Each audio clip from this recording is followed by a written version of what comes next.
Welcome to Michigan Reimagined, presented by Good Marketing and Wagoner Financial. And here's your host, Chris Buck. So Michigan's made up of many special organizations serving our communities, and I'm really excited to highlight one such group on this show today. We have in the studio the president and CEO of Origami Rehabilitation, Tammy Hannah. Sorry, I knew that already, but Tammy Hannah, welcome back to the show, Tammy. It's been a couple of years. It has been. Thanks for having me back. Absolutely. You know, I love the story and wanted to have you on because I know you've had a couple of things change since I've been here, but to get the audience warmed up a little bit, just share a little bit about the services that Origami provides to your patients or your clients, and what is the overall mission? Well, Origami's mission is to create opportunities and transform lives. And we've been doing that for over 28 years now. Wow. Okay. And we work with children and adults with neurological, developmental, mental health, and orthopedic conditions. So all sorts of different conditions and injuries that fall under those categories. Got it. And yeah, 28 years, it's hard to believe, but it's definitely something that we've been excited to do. And we're serving individuals from all across the state, actually. Wow. And I'm excited to unpack that because I think that's a reasonably new phenomenon.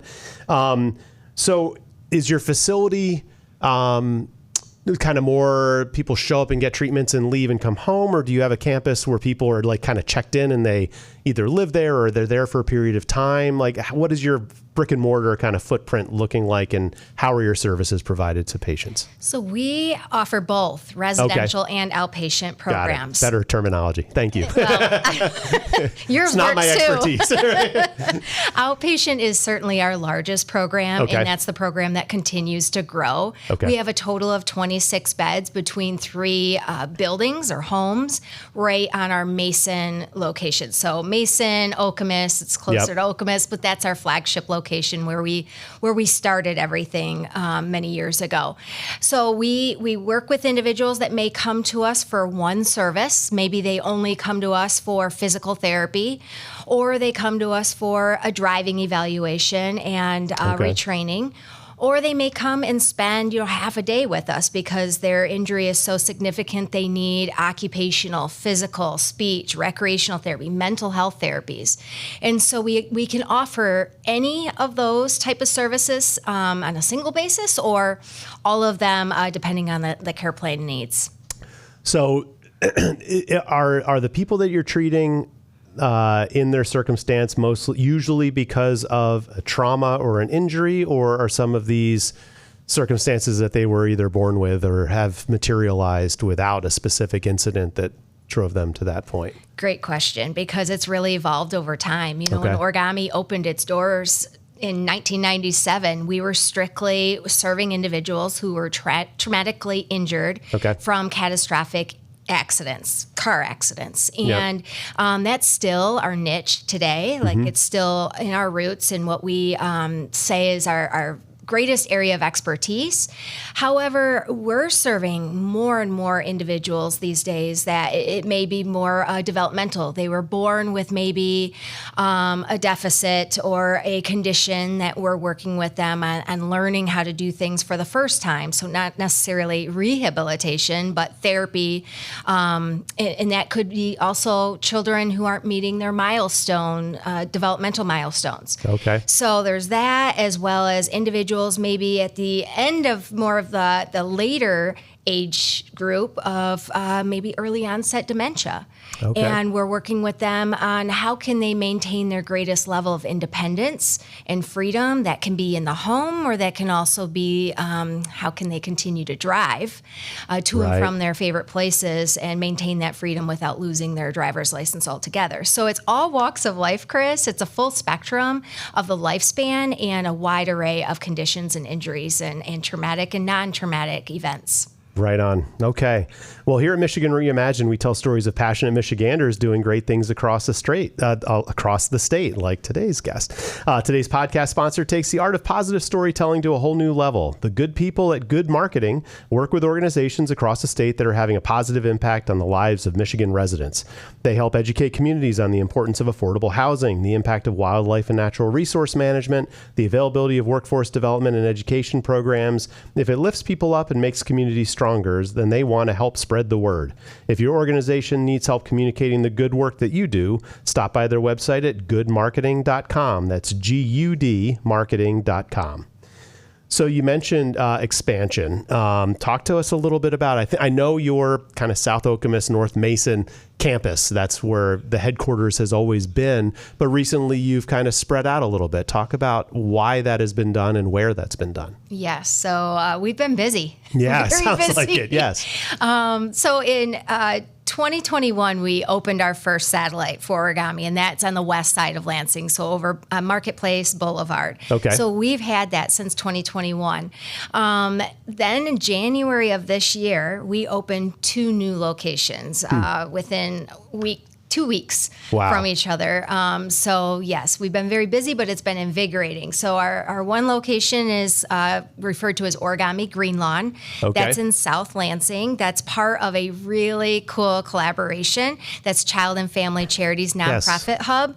So that's an opportunity for us to, one, be on a bus line. We're serving individuals of all sorts of backgrounds, and including different funding sources such as Medicaid. The wait lists are significant, especially for children in our area. So that was a goal of Origami's, to maximize access to care. So breaking down the transportation barrier and breaking down the funding barrier to the best of our ability is something that we're working on at Origami Green Lawn in South Lansing on McLaren's Legacy campus.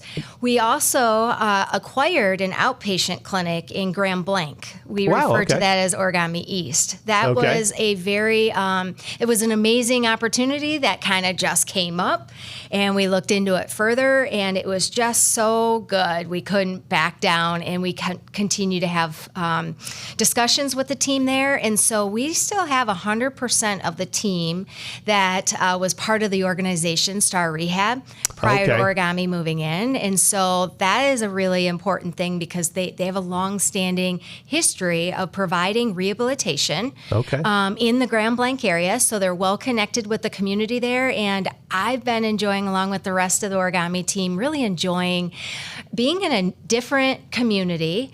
We're located right in the health park where Ascension Genesis Hospital is located. And so it's been phenomenal to be able to create new partnerships and new collaborations and serve more people in need of our type of services. Wow. Okay. So that was kind of a turnkey operation. Obviously, there are things that are uniquely Origami, but otherwise it sounds like I wouldn't say inherited, but you've kind of built your brand into something that was already established and doing great work. Absolutely. And I will say turnkey in terms of culture. I mean, that's really where it's at, right? Right, and it's the people, and the rest of it in terms of making it Origami and bringing our brand in and our reputation and different specialized services. That's another piece of it. And people can learn those things without issue, but it's the culture that really has set us up for success there.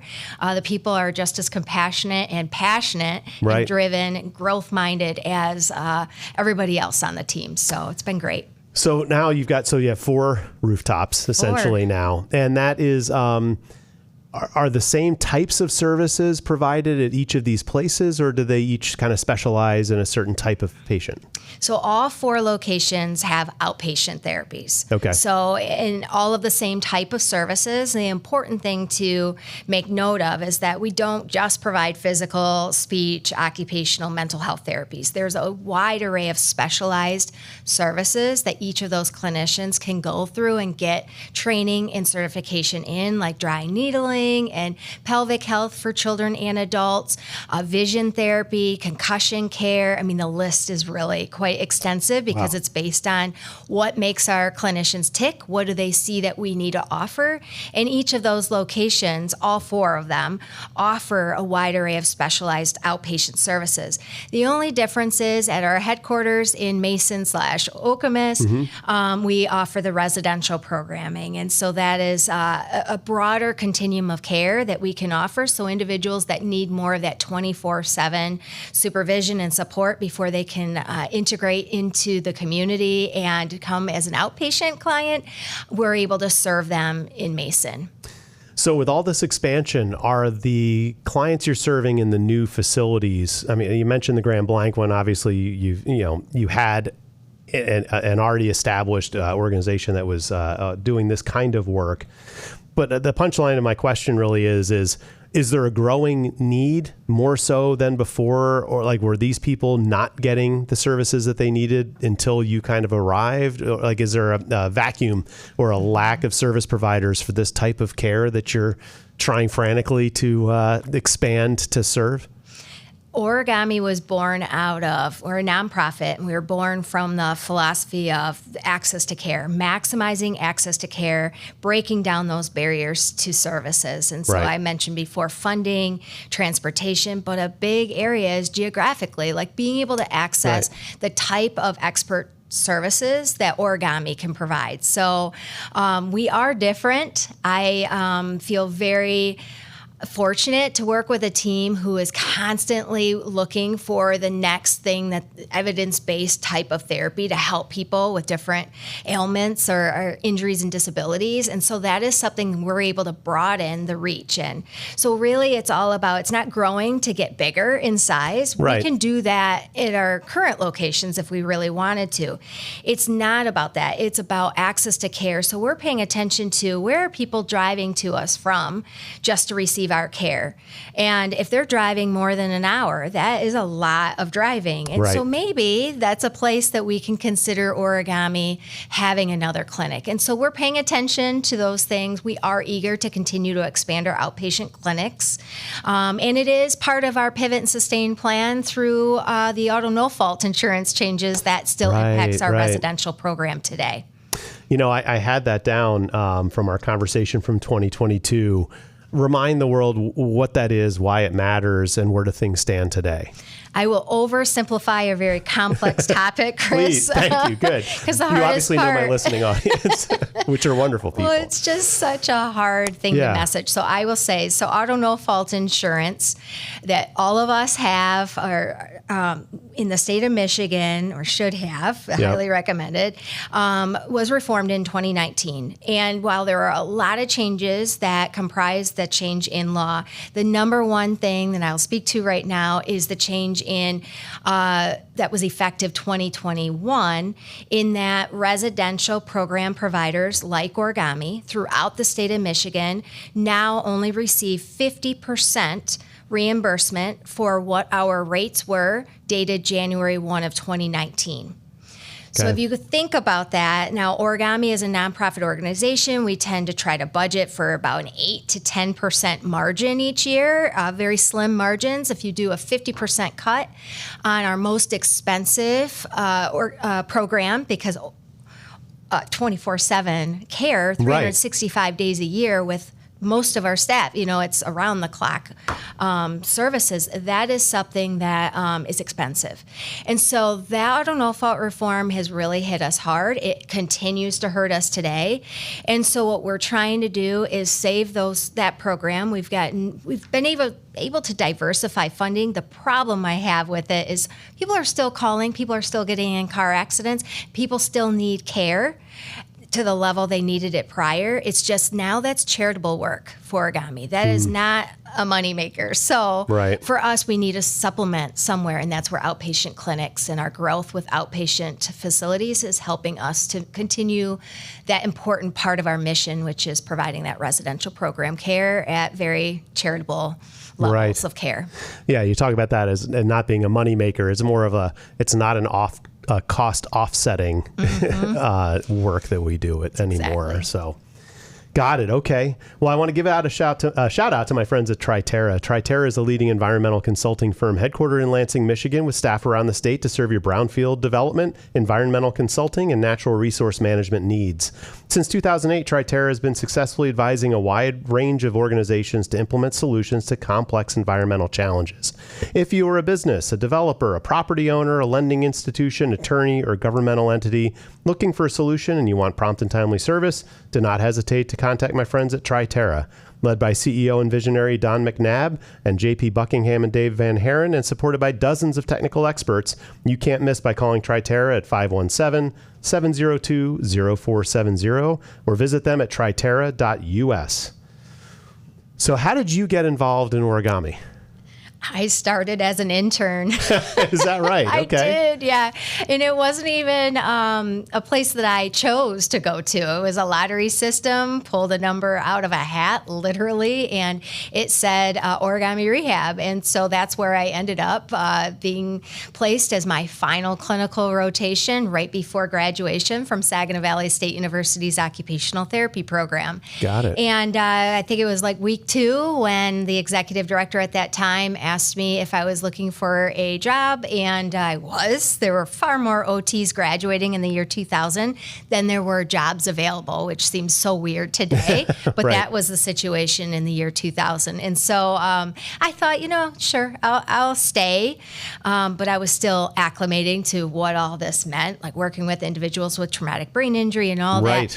that. And here I am today, 25 years later. Right. That's a big deal. I love what I'm doing. I love the people that I get to work with. I love the difference that we get to make. And I feel so blessed to be able to feel like, okay, I've been at the same place for 25 years, but it surely doesn't feel like the same place because we've never been stagnant. That's unbelievable. So you're obviously managed by a board of directors? Yes. Okay. Yes. And that's an intern to president and CEO. Yes. That is a phenomenal ladder climbing that you've done in the same spot. I think that really speaks volumes. So I was going to just ask, what does that mean to you, and why is that important that you've stayed, or what makes you stay? But I think if anyone's been paying attention to the last 20 minutes or so of this conversation, it's clear about the work that you do and the passion that you have for it. That's great. So with everything going on, what does the future hold? Is there anything you can tease us with, or do you really need to stabilize these new endeavors for a period of time before we consider further expansion, or do you have other things that are in the works? Sure. So, okay. Well, first, you asked a lot there. And Yes, I know we're on a time limit here. We are in a state of alignment. I feel passionate about making sure we take time to pause. Right. We are very growth-minded. We are already thinking about the next step naturally. We have an extensive strategic plan. But I think it's really important to make sure we stabilize, take a breath, reflect on all that we've accomplished in a short period of time, and then make sure alignment between all 4 locations. Culture is what makes us different, and that's what keeps people doing very hard work every day. And so maintaining our culture, despite that rapid growth that we've just encountered, is our focus right now. But more is to come in terms of Origami's growth. We're keeping our eye open at opportunities. So that's definitely something I'll have to come back and update you on down the road. Well, always love to have you on. And I know that while we record this in kind of early of October of 2025, you've got an event coming up later this month, and this show will be live for people to hear about. Can you talk about October 22nd? We have our biggest fundraising event. So it's October 22nd at Eagle Eye, 8 to 9 o'clock. We are very good at making sure we stay on schedule. So 9 o'clock, we will be wrapped up. But in that hour time frame, we love being able to share uplifting, inspiring stories that really highlight human resilience and our team's life-changing work that they get to do every day. This is an important event that we really want people to come out to, because not only do I want them to learn about what we do, but also to recognize that as a nonprofit, we do our job in making sure the most vulnerable are served. So about a third of our services are charitable care. And that is really something I'm proud of, and something we work hard at. So donors, sponsors, we're looking for event sponsors still. We have quite a few already, but we need more to support that type of breakfast. But come join us at Eagle Eye. You can find more information on any of our social outlets, social platforms, and then our website as well. And what is your website, if I may? OrigamiRehab.org. Make sure it's org, not com. Got it. Wonderful. Well, fantastic work. Really appreciate you coming on and joining us on the show here today. We've been speaking with the president and CEO of Origami Rehabilitation, Tammy Hannah, on wonderful 25-year milestone that started as an internship. Let that be a lesson to you interners out there and companies with interns. You never know where they might lead. Plus, really great expansions for people that need the help that you're bringing. So thank you so much for joining me here today. Thank you, Chris. And I'd love to give a final shout out to all of the loyal sponsors. We have Wagoner Financial, Good Good Marketing, Triterra Environmental, Keller Williams Advantage and Team, Michigan Rise, Kirk Byron State Farm, and the attorneys at Foster Swift. All great people who are worth the call. And if you found the show as a one-off, I want to remind you to follow and subscribe to Michigan Reimagined on YouTube, Facebook, Apple Podcasts, Google Podcasts, Spotify, iHeartRadio, and all of the podcast locations you can possibly imagine. This is Chris Buck signing off for Michigan Reimagined.